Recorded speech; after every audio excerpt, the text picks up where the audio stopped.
Hi! So in today's video, I'm going to pick up on the video I made previously, which was how to make a sigil. If you haven't seen that video yet, I will put the link in the description box below so you can go ahead and check it out. So to continue on how to make a sigil, in this video, I'm going to teach you how to activate it, how to use it, and then how to discard of it.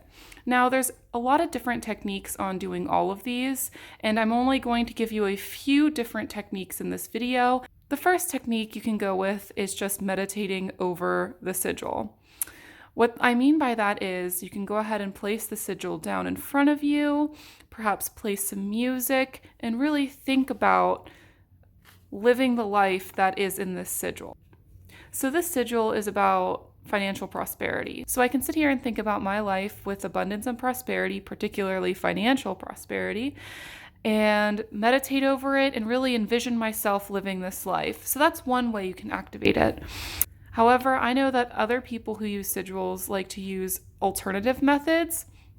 One of the methods being, say if you go to the gym and you get a little bit of sweat, what you can do is dab this on your forehead and pat off some of the sweat, and that sweat can activate the sigil. However, whenever you do certain things like going to the gym or working out to make the sweat, you can't just work out and sweat and then dab it on here.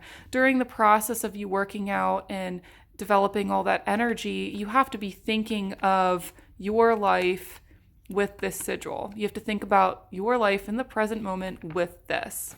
So another example of using the sweat would be, say you are at home and you want to do an at-home workout. What you can do is put on some nice music, nice peaceful music with no lyrics.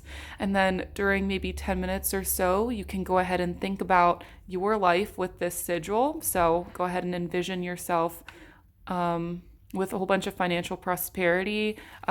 Envision yourself feeling happy, feeling excited, feeling joyous for having this. You can also add other senses to it. You can hold money while you're working out. Maybe that will help. You can smell money if that helps. Use other senses, use all your senses. And then if you build up a sweat, just go ahead and dab this on your forehead and that goes ahead and activates it. Okay, so those are two different ways of activating it. Now we can talk about using the sigils. So there's various methods on actually using the sigils. Some like, others don't like. It really depends on what you think and feel about everything. Personally, I'm just going to go ahead and share the methods that I commonly use. So we're going to go ahead and do that right now.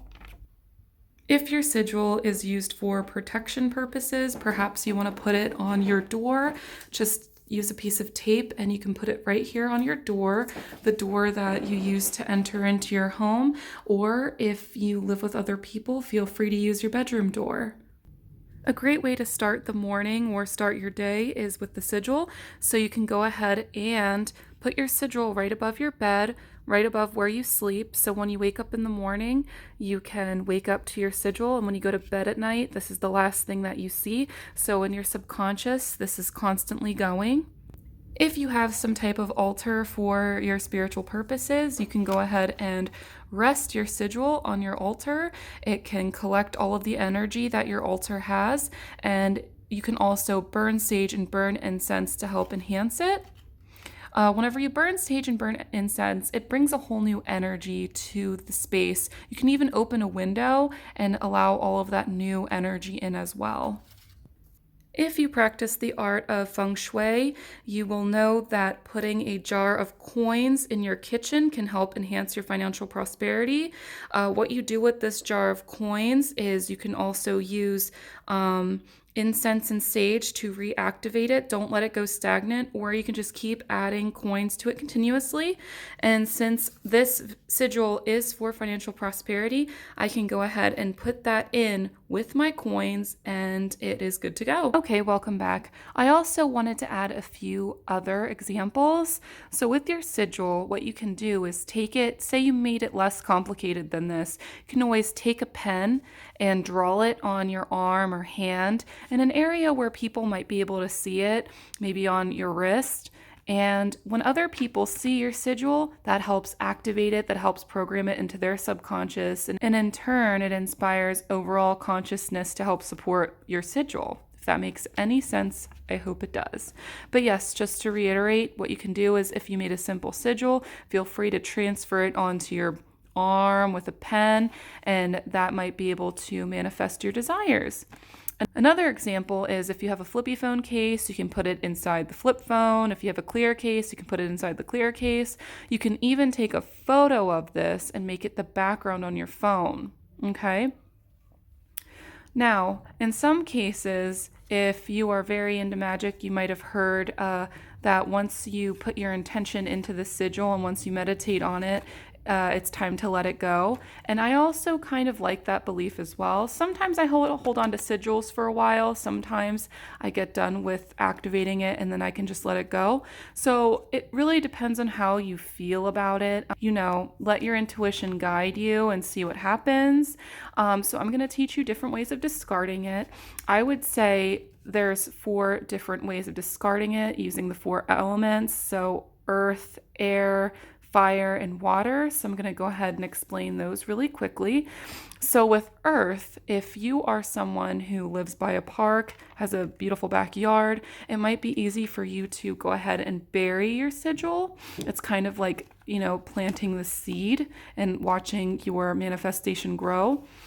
If you live in the city and you don't have access to beautiful earth, I would say maybe try going in the fire direction. With the fire, what you do is you just put it in the fire and let it burn.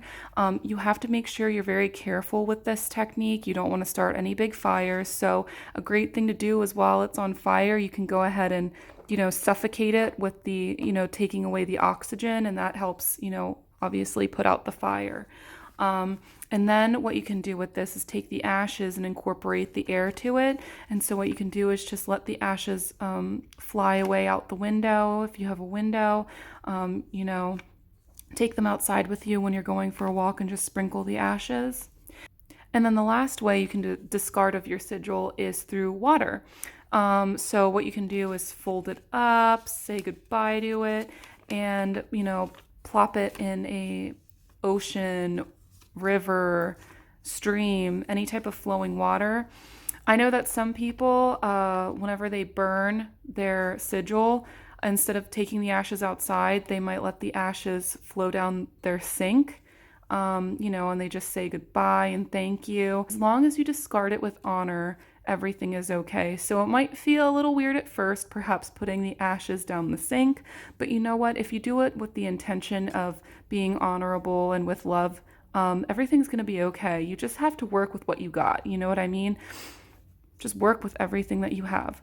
So I hope that this was informative for you, and I will see you next time. Bye.